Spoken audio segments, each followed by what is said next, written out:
So June 17th is OPEX. It's a huge, like a 3.2 trillion in options contracts expire. Okay. So that is also a couple days after what we talked about yesterday, which is blackout periods really start to mount next week. By the 14th of the month, which is 3 days before OPEX, you have a bunch of companies can't buy back their stock. Okay. So and you're sitting there probably thinking, well, he said OPEX, that's got to be bullish. And if you're here last year, it's got to be bearish. You don't know what it's going to be, right? So neither do I.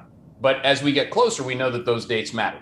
So again, the way that why OPEX or options expiration has really worked and mattered, why it's really mattered in terms of directional short-term moves. And again, I know what everybody's thinking right now, and you shouldn't be thinking that. You should be thinking the opposite of what you're thinking all the time, right? So you think about both. So at least you think about both.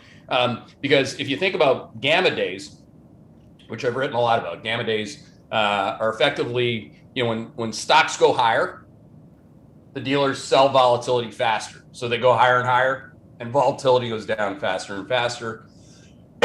On the other side of that, if you can maintain the other thought in your head, when stocks go lower, faster, then dealers have to buy volatility faster. So again, it makes the move. So these gamma days, you go really fast one way, and I really don't know which way you could go.